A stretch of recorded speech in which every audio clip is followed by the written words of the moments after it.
Bonjour, bonjour.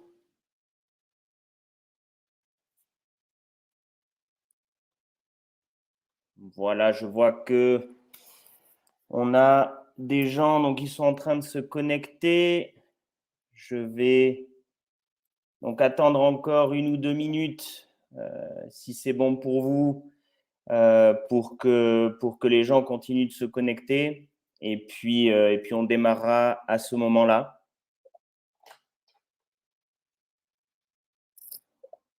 Je vois que c'est en train, de s'accélérer.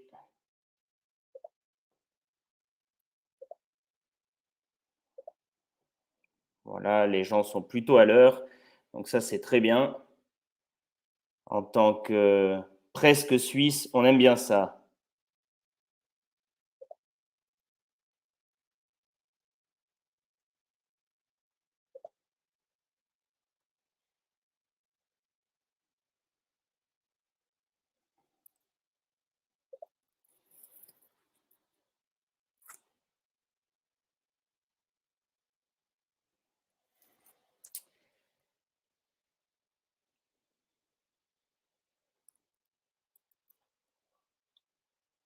Voilà, est-ce que vous m'entendez tous?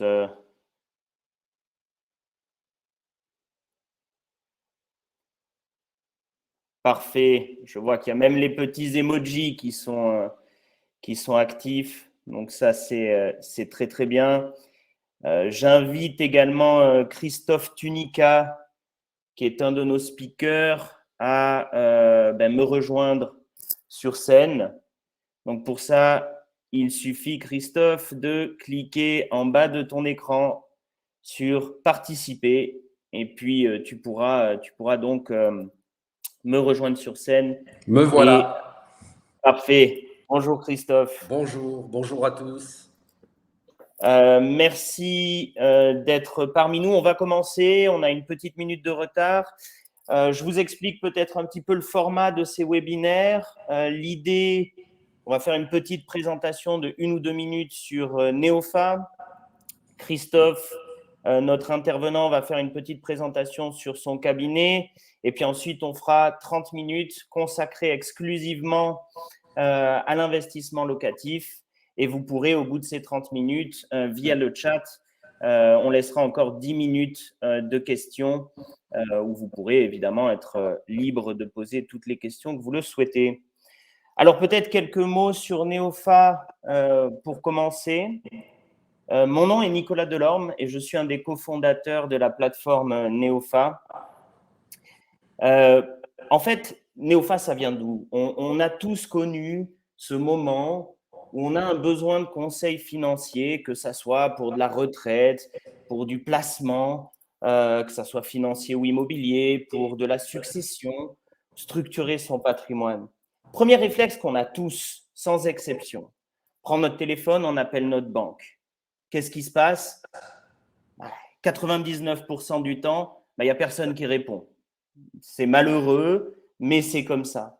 Et dans le cas, et pour les chanceux parmi vous qui ont la chance de trouver quelqu'un à l'autre bout du fil, la personne que vous avez en face de vous va essayer de vous vendre un produit dont vous n'avez pas besoin et probablement que vous ne comprenez même pas. Neofa, c'est le nouveau monde de l'épargne des Français.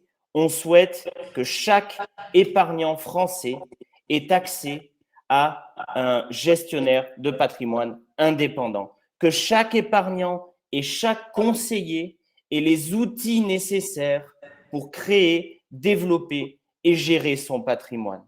Tout simplement, on souhaite rendre accessible ce qui ne l'était pas auparavant. Pour matérialiser un petit peu ce que je viens de vous dire sur Neofa, on a décidé d'organiser une série de webinaires tous les mois. Donc, chaque mois, à partir de ce 23 novembre, vous allez avoir un webinaire sur des thématiques concernant votre épargne, concernant le patrimoine, comment mieux vous aider à gérer, à optimiser, à développer votre patrimoine. À chacune de ces sorties, à chacun de ces webinaires, on invitera un ou plusieurs de nos membres conseillers à venir s'exprimer sur ces thématiques. Aujourd'hui, on a la chance d'avoir avec nous Christophe Tunica, qui est le fondateur du cabinet Accessible à Bordeaux, que vous pouvez d'ailleurs, si vous le souhaitez, ensuite retrouver sur Neofa. Vous vous inscrivez sur Neofa et vous pouvez prendre rendez-vous avec Christophe ou un membre de son cabinet directement via Neofa. Donc, Christophe, qui est le fondateur du cabinet Accessible, va être notre intervenant aujourd'hui et va nous parler de cet investissement locatif. Christophe, est-ce que vous pouvez peut-être prendre 1 ou 2 minutes pour vous présenter et nous dire pourquoi Accessible en fait? Alors, avec grand plaisir, Nicolas. En fait, tout à l'heure, je vous ai écouté évidemment attentivement dans votre présentation et j'ai noté une phrase. C'est rendre accessible ce qui ne l'était pas auparavant. Eh bien, en fait, lorsque j'ai créé Accessible en 2014, j'ai fait le même constat que vous. Et j'ai voulu que le Conseil en constitution, organisation et gestion de patrimoine soit le plus accessible possible, non seulement, bien sûr, au plus grand nombre, mais pas qu'aux plus fortunés. Donc, l'idée est de proposer des prestations de conseil, en majuscule, aux clients et des prestations de conseil qui soient du niveau du family office à des clients qui sont en devenir. Voilà. Donc l'idée, la genèse d'Accessible, elle est là, et c'est la raison pour laquelle, effectivement, on s'entend très bien avec Neofa, évidemment. Merci beaucoup, Christophe, pour ces informations. Alors, si vous êtes d'accord, je propose qu'on passe directement à notre sujet du jour, qui est l'investissement locatif. On va peut-être commencer avec quelques généralités, si cela vous convient. Selon vous, est-ce qu'il faut plus acheter sa résidence principale ou est-ce qu'il vaut mieux investir dans le locatif? Je sais que c'est une question que beaucoup se posent, Oui. notamment dans les grandes villes, Oui. où aujourd'hui le prix de la résidence principale, en fait, c'est absolument démentiel. Donc, est-ce que vous pouvez nous en dire un petit peu plus là-dessus? Alors en fait, déjà, à la base, tout dépend de la situation personnelle de la personne qui se pose ce type de questions. Est-ce que je suis dans une situation professionnelle où je bénéficie par exemple d'un logement, style les professionnels, les gendarmes par exemple, ont un logement, auquel cas effectivement il faudra directement s'intéresser à l'investissement locatif.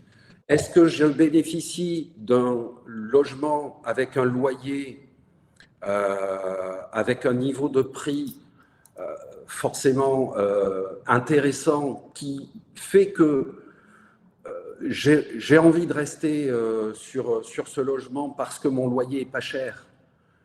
Donc là, effectivement, la question va se poser sur l'investissement locatif, mais pour tous les autres, j'ai envie de passer le message suivant ce matin, c'est démarrer, mesdames et messieurs, par votre résidence principale. Si vous avez un niveau de loyer marché élevé, il faut se poser la question d'amortir du capital avec une mensualité de crédit plutôt que, effectivement, de donner tous les mois un loyer important qui, au final, n'aura aucune plus-value patrimoniale pour vous. D'accord. Ensuite, j'ai des petites questions qui sont peut-être très basiques, mais je trouve que c'est toujours très important de rappeler un petit peu quelques points de base. Tout simplement, pourquoi investir dans l'immobilier locatif? Il y a tellement de possibilités ailleurs, que ce soit sur les placements financiers, que ce soit sur d'autres biens de type voilà, investir dans les domaines, dans des forêts, dans du vin, dans de l'investissement un peu plus passion. Pourquoi l'immobilier locatif est si présent en France et pourquoi il faut le faire en fait? Alors, déjà, là aussi, c'est du bon sens. En fait, le tout immobilier n'est pas bon, le tout financier n'est pas bon non plus. Donc, investir dans l'immobilier locatif, c'est à la base vouloir diversifier son patrimoine. hein. Donc ça, c'est très important. L'immobilier est une façon de compléter son dispositif patrimonial et est également une façon de le diversifier. Mais je vais aller au-delà. Envisager un investissement à but locatif, c'est un acte, en fait, de prévoyance. Parce que nous savons tous que lorsque l'on fait un prêt pour un achat de ce type, il y a une assurance décès, invalidité, enfin, il y a un certain nombre de garanties. Et effectivement, c'est une façon de compléter également son dispositif de prévoyance. Et on l'oublie, cet aspect-là, on l'oublie assez souvent. L'assurance de prêt, en cas de pépin, permet, en cas de décès par exemple, un remboursement selon la quotité d'assurance qui a été souscrite. Si je suis couvert à 100%, la totalité du crédit va être remboursée et mes ayants droit pourront bénéficier, continuer à bénéficier des revenus. Par exemple, si, bien entendu, j'ai anticipé un certain nombre de choses, évidemment, sur le plan patrimonial. D'où l'importance de prendre conseil. Ma foi. Une question également qu'on se pose, surtout en ce moment avec tout ce qui se passe et ce qu'on voit, c'est est-ce que c'est le bon moment pour se lancer? On voit un petit peu partout qu'il y a les prix de l'immobilier flambent ici et là. Peut-être dans les grandes villes sont en train de stagner, mais ils étaient déjà très hauts. Donc, est-ce qu'aujourd'hui, il reste encore des endroits où est-ce que c'est le bon moment pour y aller, quoi? Alors, j'ai envie de vous dire, Nicolas, que d'abord, il n'est jamais trop tard, en fait, pour préparer sa retraite. Parce que préparer sa retraite, c'est aussi une des utilités du dispositif Bien sûr. de l'investissement locatif, évidemment. Hein, c'est une des premières raisons qui nous guide vers cet investissement. Donc, il n'est jamais trop tard pour investir. Après, quels vont être les critères principaux d'investissement? Là aussi, c'est du bon sens. Il faut être conseillé, évidemment, hein, pour ne pas investir dans un bien au milieu de nulle part, si vous voyez ce que je veux dire. Eh bien, il faut évidemment, en fait, essayer de voir quelles sont les villes les plus actives, les villes qui sont les plus proches de gros centres régionaux, voire de la capitale, hein, par exemple. Bref, l'aspect environnement, l'aspect proximité des commodités, qu'elles soient transport en commun, l'aspect proximité de centres régionaux, de gros centres métropolitains sur le plan régional ou national, me semble essentiel. Donc on dit souvent, il y a une seule règle en matière d'immobilier, c'est l'emplacement, l'emplacement, l'emplacement. J'en rajouterai une deuxième, c'est l'environnement, hein, pour employer un terme important de nos jours, l'environnement, l'environnement, l'environnement. Alors, pour rentrer justement un petit peu plus dans le détail sur les biens en particulier, qu'est-ce qui aujourd'hui va vous faire dire, vous en tant que conseiller, j'imagine que vous avez des centaines de clients qui vous sollicitent ou qui vous ont sollicité et pour lesquels vous avez fait donc du placement immobilier. Comment vous avez trouvé le bon bien? Vous venez de mentionner quelques infos, mais aujourd'hui, peut-être si vous pouvez nous donner un exemple un peu plus concret sur ce qui pourrait être intéressant pour nous en tant qu'épargnants de regarder un peu à droite à gauche ce qui pourrait se faire. Et voilà. Donc, est-ce que vous avez, en rentrant un petit peu dans le détail, par exemple, des villes en tête qui pourraient être intéressantes à ce jour? Par exemple, Bordeaux, je sais, Bordeaux, mais… Alors, je vais vous décevoir, Nicolas. Je ne vais pas vous citer de ville à proprement parler, Je vais juste vous donner pour compléter ce que je viens de dire, quelques critères, là encore, de bon sens et actualisés, en fait. Aujourd'hui, à l'époque du télétravail qui se développe à vitesse grand V, Ouais. il faut investir dans des villes qui sont à moins d'une heure des gros centres métropolitains, évidemment, voire à moins de 2 heures de la capitale. Ça, c'est du bon sens. Après, évidemment, à l'intérieur de ces communes, investir dans des quartiers en devenir, investir dans des secteurs où les commodités, en fait, toutes les commodités de vie sont à proximité. Donc ça me semble ça me semble corroborer ce que je disais tout à l'heure à propos de l'emplacement. Hein, Et l'environnement également. voilà, il ne s'agit pas d'investir à l'aveugle. Et au-delà de tout ça, il faut avoir une vraie vision patrimoniale de l'investissement. Que l'on investisse en résidence principale ou que l'on envisage d'investir dans un bien à but locatif, la vision patrimoniale est importante. Pourquoi? Parce qu'à la revente, et statistiquement, les banquiers vous savez, les banquiers, vous les avez cités tout à l'heure, ils sont très forts en statistiques. Un banquier considère que un prêt sur 20 ou 25 ans sera remboursé au bout de 7-8 ans. Pourquoi? Parce que les gens revendent au terme de ce délai. Sur du locatif? Sur de la résidence principale. Ah, sur de la résidence principale. Sur de la résidence principale. Alors, bien sûr, vous trouverez toujours quelqu'un qui reste toute sa vie dans un logement, mais c'est de plus en plus rare. Et effectivement, la moyenne, c'est 7-8 ans. Donc, si vous n'avez pas une vision patrimoniale de votre investissement, ne serait-ce que résidence principale, eh bien, l'achat coup de cœur risque peut-être coûter un peu cher. Alors, dans nos métiers de conseil, on doit être tous des animaux à sang-froid.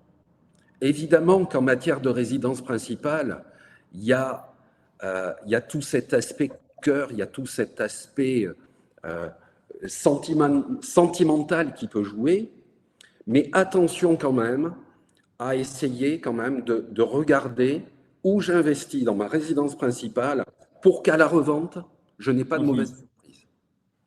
Oui, voilà, c'est vraiment l'idée qu'on doit avoir. Il y a de l'émotion effectivement là-dessus, mais il faut garder en tête, il faut garder cette idée de dire il y a de l'émotion, mais essayons de faire les choses quand même plutôt bien pour que nous ou même nos successeurs puissent bénéficier de ce patrimoine, puisque que ça soit de la résidence principale ou du locatif, ça reste du patrimoine. Exactement. Donc, il faut que les héritiers puissent en profiter. Protéger ce patrimoine et le développer reste important, d'où l'intérêt, effectivement, de bien s'assurer des zones et de ce qu'on achète. Pour terminer… Pareil, Nicolas, excusez-moi de vous interrompre, problème, mais j'ai parlé de la résidence principale. Pour l'investissement locatif, qu'il soit défiscalisant ou non, c'est exactement les mêmes critères. On doit ne pas… Je parlais de l'investissement défiscalisant à l'instant. Si vous achetez de l'impôt, vous ferez un mauvais investissement. Vous voyez ce que je veux dire? Oui, bien Donc, sûr. le dispositif, la réduction d'impôt ou la déduction fiscale, selon les cas, sera importante, certes, mais, mesdames et messieurs, elle doit n'être que la cerise sur le gâteau. Il faut faire du patrimonial avant tout. Ça, je pense qu'on l'a bien compris. Peut-être une dernière chose sur le bien à trouver. Qu'est-ce qu'on achète? Des appartements, une maison, petite, grande surface, du saisonnier, du classique? Est-ce qu'on achète du neuf, de l'ancien? Est-ce que ça dépend des zones? Est-ce que vous pouvez nous éclairer un petit peu là-dessus? Elle est vaste, votre question, Nicolas. Oui, je sais. Et on n'a pas beaucoup de temps. Alors, Alors, soyez efficace, Christophe. qu'est-ce qu'on achète? On achète en fonction de ses moyens. Ouais. Déjà, à la base. Si j'ai les moyens sur une résidence principale de m'acheter une construction horizontale, c'est-à-dire une maison, évidemment que je vais plutôt aller sur ce type d'investissement parce que sur le plan patrimonial, effectivement, je m'y retrouverai au final. Mais si effectivement mes moyens sont plus modestes parce que je démarre dans la vie professionnelle, eh bien commençons par un appartement. Et puis avec un nombre de pièces modeste au départ, plus grand ensuite, cette notion d'achat tremplin dont je parlais tout à l'heure, elle est très importante et elle rejoint que ce soit la résidence principale horizontale ou verticale. Donc, neuf anciens, tout dépend de ses envies aussi. Neuf anciens, il y a des clients qui sont plus chineurs, ils sont plus axés sur les vides-greniers, les antiquités, voilà, pour prendre un propos imagé, que du neuf. Bon, ben, pour l'immobilier, c'est pareil. Est-ce que j'ai plus une sensibilité sur l'existant ou est-ce que ma sensibilité fait que j'ai envie d'acheter un bien où personne n'a été auparavant? Voilà. Je comprends. Je vais déroger un petit peu à la règle. On a dit qu'on se laissait 10 minutes pour les questions-réponses à la fin. Il y a une question là que je vois passer sur les messages qui, je pense, fait plus ou moins partie de ce qu'on est en train de discuter. Donc, je vais me permettre de vous la poser. Oui. Est-ce qu'aujourd'hui, il existe encore des biens qui s'autofinancent? C'est une question de Anne, où les loyers couvrent et les remboursements et les intérêts. J'espère que Alors, oui. Oui, c'est une denrée de plus en plus rare, mais on en voit, mais attention. Attention parce que sur le plan patrimonial, plus vous vous situez sur des secteurs où forcément les niveaux de prix sont faibles, plus vous aurez un risque inhérent au niveau social des locataires, hein, et plus vous aurez également des risques liés à l'entretien du logement. D'accord. Hein. Vous voyez très bien ce que je veux dire. Hein. En fait, les charges plus élevées. Si j'achète un bien d'une valeur plus accessible, sans faire de jeu de mots, hein, même plus. Un peu de pub caché comme ça. Ouais. On a bien vu ça, Christophe. Plus accessible, donc forcément dans des secteurs plus modestes, il peut y avoir des problèmes de vétusté, ouais. des problèmes de turnover, des problèmes d'entretien de parties communes. Et ça va se traduire sur la valeur patrimoniale à terme. Tout à fait. L'autofinancement est un vaste sujet. Il faut être vigilant parce que plus on voudra être sur cette typologie de biens, moins, selon moi, et ça n'engage que moi, on voudra faire de patrimonial. Je comprends. Je comprends. Un point, je vous rassure parce que je vois qu'il y a pas mal de questions qui s'enchaînent sur le chat à propos de la structure, du financement et de la fiscalité. On va aborder ça dans 2 minutes. Donc, on va arriver, notamment la partie SCI, oui, non, comment faire. Donc, juste un piège que vous m'avez mentionné dernièrement qu'il faut absolument éviter et sur lequel on aimerait revenir. Je vous laisse 1 minute 30 pour faire ça, Christophe. C'est le réchauffement climatique et l'impact que ça peut avoir aujourd'hui sur l'investissement immobilier. Alors, en fait, je vais faire simple, ça ne prendra pas une minute 30. Nous savons tous que le climat est déréglé. Nous savons tous que potentiellement, dans les 10 ans, 20 ans, 30 ans qui viennent, nous allons avoir, selon les secteurs évidemment, nous allons avoir des crues, et des crues importantes. Donc, le client et bien entendu le professionnel qui ne regarde pas, en fait, il y a des sites spécialisés. Alors, je vais pas les citer aujourd'hui pour ne pas faire de publicité, mais il y a des sites, il y a quelques sites très connus qui permettent de visionner l'incidence des crues en 2030, 2040, 2050 sur les secteurs d'achat. Et ça va au-delà, il faut bien préciser, ça va au-delà du rapport du notaire que vous recevez à chaque achat de votre bien ou vente de votre bien immobilier. Ça va bien au-delà de ça. Ce n'est pas juste les zones inondables autour de la Oui, Garonne. Nicolas. Oui, Nicolas. Et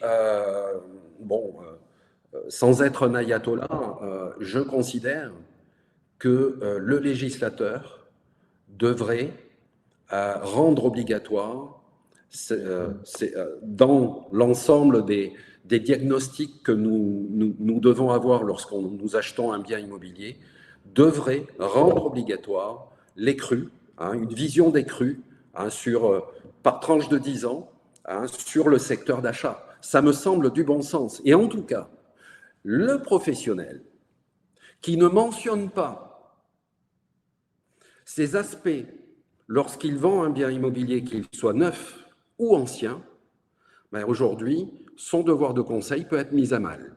Oui, bien sûr. Bien sûr. Alors, merci pour tous ces points-là. On va aborder aujourd'hui également donc, la dernière partie avant les questions, donc en 5 minutes, financement et fiscalité. Alors, une des questions que je vois passer assez régulièrement sur le chat, est-ce qu'aujourd'hui, et quand je dis aujourd'hui, voire ensuite comparé à 2022, est-ce qu'on peut investir dans le locatif sans apport? C'est de plus en plus rare, pour être tout à fait honnête. Mmh. Et moi, je veux pas ici donner de faux espoirs. Il faut aujourd'hui au moins avoir les frais de notaire. D'accord. En apport. Mmh. Alors, si c'est du neuf, vous savez tous qu'ils sont réduits. Si c'est de l'ancien, on est plus sur quelque chose comme 7-8. Voilà. Donc, 7-8%. Bon. Et si c'est du neuf, rappelez-nous, c'est 2 ou 3, c'est ça? Ouais, c'est 3. Je préfère dire 3. 3. Voilà. Okay. Donc, évidemment, les établissements bancaires qui font des financements intégraux sont de plus en plus rares. Alors après, tout dépend de votre surface patrimoniale. Mmh. Si vous avez une surface patrimoniale importante avec beaucoup d'actifs financiers, de l'immobilier, etc., le banquier, exceptionnellement, va pouvoir, sur un bien, vous prêter la totalité, y compris les frais de notaire. Mais attention, si on vous prête la totalité, la mensualité, forcément, va être plus importante. Et donc, derrière, le delta entre le loyer reçu et la mensualité sera plus important. C'est Bien ce qu'on sûr. appelle, dans le jargon professionnel, même si j'aime pas trop ce terme, la capacité, entre guillemets, d'épargne. Il y a une question également qui revient souvent à propos des durées de crédit. Oui. Comment choisir sa durée de crédit? Bon, je pense de manière assez simple et plutôt basique que en fait, ça dépend aussi de notre capacité de remboursement, tout Oui. simplement. Mais est-ce que vous avez des conseils là-dessus? Eh bien, en fait, alors j'ai des conseils, mais il ne faut pas oublier que ces derniers temps, le Haut Conseil de sécurité financière a instauré des règles qui vont devenir obligatoires à partir du 1er janvier prochain. Quelles sont-elles? 25 ans de durée maximum pour les prêts immobiliers en France. Alors, il y a certains établissements qui pouvaient aller jusqu'à 30 ans à l'époque. Donc, max 25 ans. Et quand je dis 25 ans, c'est plutôt 25 ans sur la résidence principale et 20 ans sur un investissement locatif. D'accord. Ça, je pense que c'est des informations précieuses pour celles et ceux qui nous regardent. Ensuite, le taux d'endettement. Le taux d'endettement, eh bien là aussi, le HCF a instauré des règles de ne pas dépasser 35% maximum d'endettement sur son revenu professionnel, avec des directives en ce qui concerne le calcul des revenus professionnels. Il ne s'agit pas de lisser, par exemple, sur 12 mois, une prime exceptionnelle qui n'est pas récurrente, par exemple. Donc, 35% d'endettement, et quand je dis 35% d'endettement, c'est assurance comprise. D'accord. Voilà.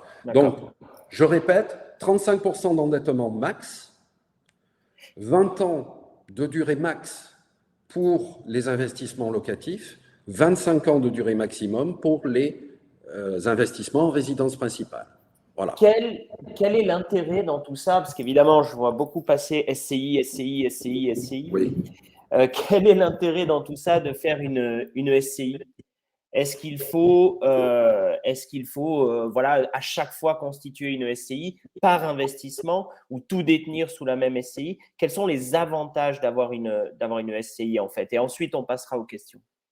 Alors, tout d'abord, je rencontre énormément de clients qui pensent que la SCI est la solution miracle pour contourner, entre guillemets, les règles. Les règles, par exemple, de solvabilité. Non, c'est faux.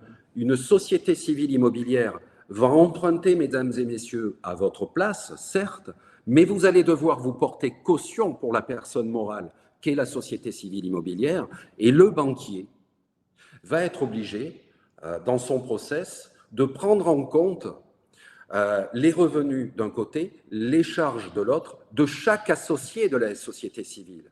Donc, c'est ce qu'on appelle la transparence de la société civile immobilière, quand elle est imposée, bien sûr, à l'impôt sur le revenu. Je ne vais pas rentrer dans le détail des différentes fiscalités, mais quand on a une société civile immobilière à l'IR, à l'impôt sur le revenu, le banquier va considérer l'ensemble des ressources et des charges de chaque associé. Oui, puisqu'il y a une transparence aujourd'hui de la SCI. Voilà, transparence fiscale des détenteurs, des ayants droit économiques de la SCI. Voilà. Donc, ça veut dire que le taux d'endettement, ça reste le même. Voilà. Souvent, j'ai une remarque des clients qui me disent « Et si je montais une SCI, ça serait pas mieux ?» Sous-entendu, si je me mets avec mes parents, c'est un achat groupé, vous voyez? Oui, mais quand on achète avec ses parents, souvent très âgés, il va se présenter un problème d'assurance. Parce que je vous rappelle que par transparence, ce sont les associés qui se portent caution de la société civile et donc ils doivent être aussi assurés pour l'emprunt. Évidemment. Merci Christophe pour toutes ces informations. Avec plaisir. On a énormément de questions. Donc, je vous préviens déjà, on ne va clairement pas pouvoir trouver des solutions pour absolument tout le monde et répondre aujourd'hui à toutes les questions. On pourra trouver des solutions pour tout le monde, mais pour ça, il faudra venir sur Néopha et peut-être prendre rendez-vous avec Christophe ou un autre conseiller. Je prends une des premières questions qui a été posée. Le Pinel sera-t-il encore en vigueur en 2022-2023 ?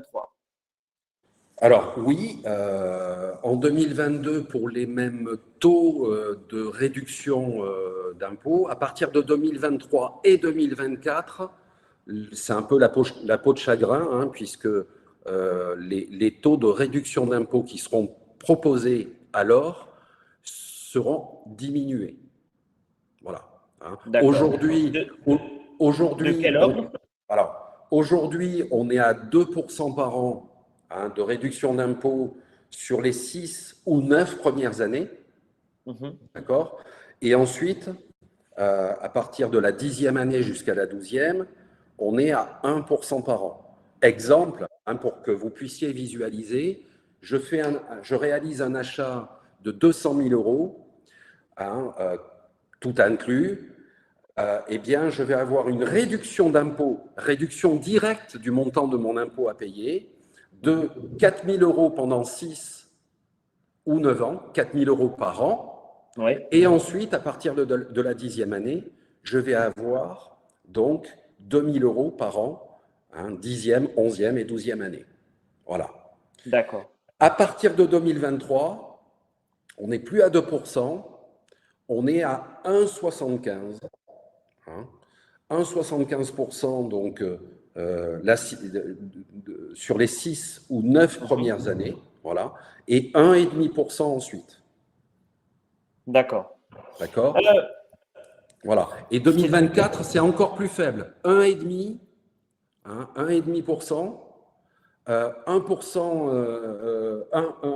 1,5%, oui, les six premières années, 1% ensuite, et 0,80 ensuite. Voyez? d'accord. Hein, les 6 premières années, c'est plein pot. Les 3 années suivantes, donc de la 6e à la 9e année, on diminue un petit peu. Et ensuite, donc, de la 10e à la 12e année, c'est encore plus faible. Voilà. Donc, Je- profitez-en, hein, pour celles et ceux qui veulent encore s'intéresser à ce dispositif. Hein. Mhm. Il y a des investissements qui peuvent être très pertinents, hein, sur certaines villes en France, là où les prix au mètre carré sont encore accessibles. Eh bien, je peux maximiser ma réduction d'impôt. Hmm. Je vois une question qui vient d'arriver et ça me permet de rebondir sur celle-là, sur celle que je viens de poser. Comment faire un bon investissement Pinel aujourd'hui? Est-ce qu'il y a vraiment que le Pinel aujourd'hui pour faire un bon investissement locatif? Je pense pas, moi, mais je sais que c'est une loi qui revient régulièrement et qui intéresse beaucoup de monde. Donc, C'est la loi défiscalisante boulevard, en fait, oui. la loi Pinel. Bon, c'est un dispositif, effectivement, qui permet d'allier la réduction d'impôt direct, hein, du montant de l'impôt à payer, et puis, là, comme on disait en début de séance, la préparation de la retraite à travers l'investissement immobilier, l'acte de prévoyance aussi à travers le prêt immobilier. Donc c'est, je dirais, la solution la plus simple à mettre en place. Mais Hmm. attention, vigilance. Je vais parler de la commune où nous nous situons. Hein. On se situe, donc le cabinet accessible a son siège à Bordeaux. Bon, il est de notoriété publique qu'à Bordeaux, les prix au mètre carré ont augmenté de façon très significative ces dernières années. Comparativement à d'autres communes du sud-ouest, pour rester dans ma zone, comme Toulouse par exemple, où on est à peu près à 1 000 euros du mètre carré en moins. Et pourtant, sur le dispositif Pinel, les loyers plafond, hein, puisque vous savez que les loyers sont plafonnés, Ouais. hein, dans le dispositif, Mhm. eh bien, ce sont les mêmes. Hmm. On est dans la même zone qu'à Toulouse. Donc, Voilà, d'où l'importance de parler avec des gens qui connaissent un petit peu les régions, les environnements et qui peuvent réellement vous aider à sélectionner les bons biens. Euh, l'achat je sur vois. plan, en fait, euh, Mhm. euh, c'est une chose, mais vous savez, nous, bon, je suis pas là pour parler du cabinet, hein, je suis là pour parler, pour essayer de répondre à vos questions, mais le conseil, c'est aussi aller sur place. Et moi, mon associé Stéphane, qui s'occupe de l'immobilier au cabinet, il va sur place. Il va passer une demi-journée, hein, près de l'endroit il a l'intention de proposer en fait un bien immobilier à un de nos clients et il va passer une demi-journée pour voir si on ne lui a pas caché qui un couloir aérien, qui une ligne de chemin de fer au loin. Enfin, voilà, du bon sens, là encore. Regardez un Bien petit peu sûr. tous les aspects commodité aux alentours. Voilà, il faut s'impliquer dans les projets de nos clients. Si vous avez des interlocuteurs qui ne se contentent que de vous vendre sur plan, il ne faut pas y aller. Je comprends. Ça répond également un petit peu à une autre question qui, je vois, a été posée, qui était aujourd'hui dans les grandes villes, de toute façon, vu le prix de l'immobilier et le coût, même si les banques peuvent prêter puisque les taux sont très bas et que c'est intéressant, les coûts, que ça taxe foncière ou charge, ou le prix de l'immobilier lui-même est très cher. Donc, dans les grandes villes, un bon investissement avec de la rentabilité, franchement, c'est de plus en plus dur à trouver.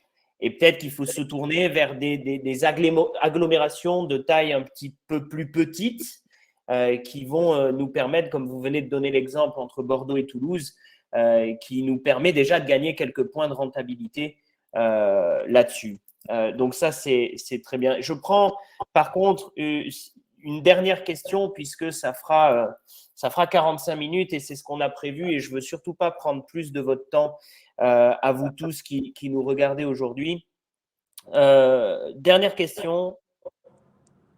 Pourquoi en France, tout le monde est tellement obnubilé par cet investissement immobilier?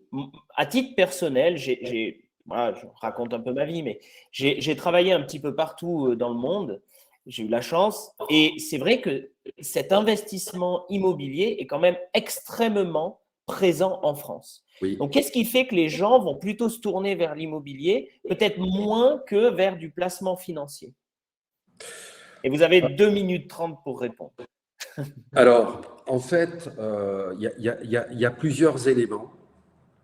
D'abord, je vais vous faire une réponse de Normand, mais je suis intimement convaincu que c'est le cas. En France, l'immobilier, c'est culturel, à la base. Devenir propriétaire déjà de son logement pour laisser quelque chose ensuite à sa descendance, ça fait partie de notre ADN. Ça, c'est le premier point. Le deuxième point, il est dû au contexte réglementaire, régalien même, j'ai envie de dire, de notre pays. Parce que il faut quand même se rendre compte d'une chose, c'est que l'investissement immobilier en France, même s'il est très réglementé, eh bien l'envers du décor, le revers de la médaille, c'est que cette réglementation sécurise les investissements.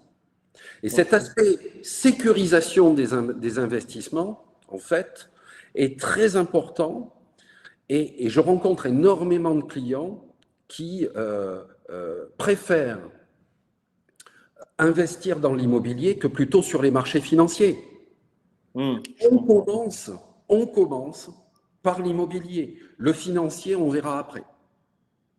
Ça, c'est culturel en France.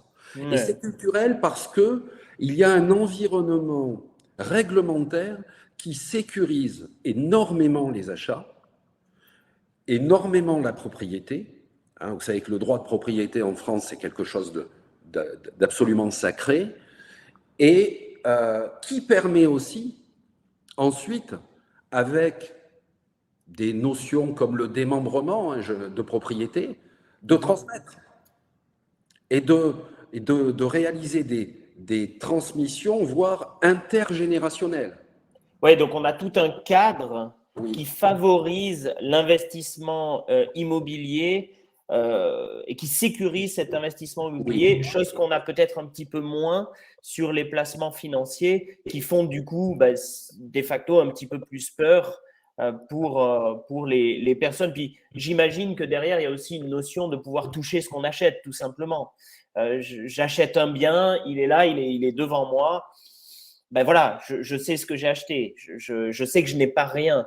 C'est vrai que le placement financier, Aujourd'hui, tout est électronique, donc on a un bout de papier, enfin on n'a même plus un bout de papier d'ailleurs. Aujourd'hui, on n'a rien du tout, c'est juste des lignes sur votre écran d'ordinateur. Donc, on a moins la chance de matérialiser ça.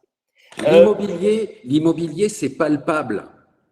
Effectivement, même si, je reprends ce que vous disiez, même si sur les investissements financiers aussi, aujourd'hui, la réglementation est très sécurisante en France, en tout cas, ouais. Ben, il y a cet aspect de concret. Hein, c'est un investissement, l'immobilier, c'est palpable, à contrario du financier qui est plus abstrait, effectivement. Ouais, je comprends.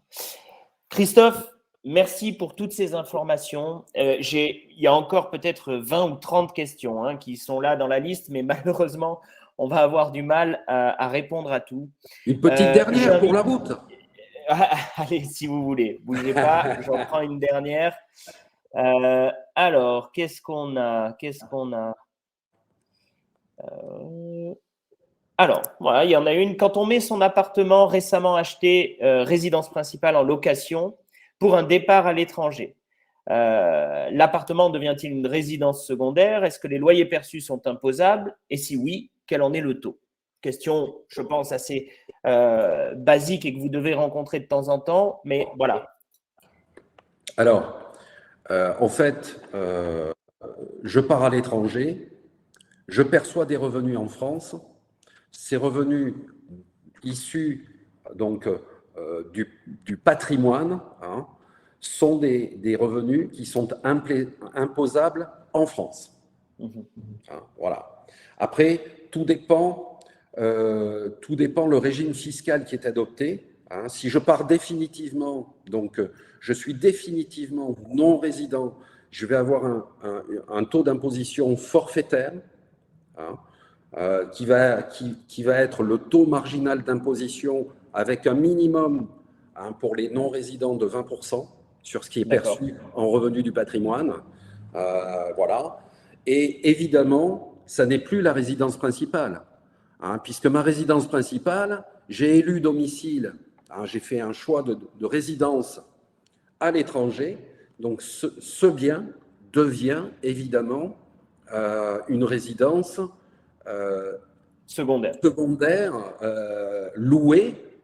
Et je pense que la question a été posée eu égard au régime des plus-values hein, immobilières des particuliers, où là, effectivement, eh bien, à la revente, je serai taxé en fonction du régime donc des plus-values, hein, du taux de plus-value des particuliers avec les abattements pour durée de détention que l'on connaît.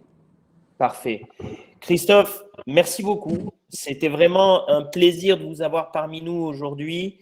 On a eu, je crois, beaucoup de personnes qui sont venues participer à cet événement. Donc, c'est très bien. Plus de 100 personnes aujourd'hui à participer à l'événement. Je remercie également, j'ai vu qu'il y avait des personnes sur le chat qui ont pu répondre à des questions directement sur le chat. Donc, merci. Je ne les cite pas, mais ils se reconnaîtront. Donc, merci beaucoup pour votre aide. On n'a pas pu tout clarifier aujourd'hui, mais c'est pour ça que je vous invite à venir sur la plateforme Neofa. Vous vous inscrivez, vous pouvez prendre rendez-vous avec Christophe ou avec certains de ses collègues ou avec d'autres conseillers qui sont peut-être plus dans votre région. Tous nos conseillers ont la qualité de Christophe. Ça fait partie de nos prérequis pour accorder et pour avoir des conseillers sur Neofa, pour être accepté comme conseiller sur Neofa. Donc, n'hésitez pas à venir, prenez rendez-vous et vous aurez la chance de travailler avec Christophe ou un de ses collègues ou confrères. Merci beaucoup. On va très vite vous envoyer le prochain webinaire qui aura lieu au mois de janvier. Oui, on ne fait pas décembre parce que le 23 décembre, je ne suis pas sûr que vous serez très content de participer à un webinaire. Donc, on fera ça au mois de janvier. Ça sera sur le placement financier en 2022. Donc, on vous envoie tout ça.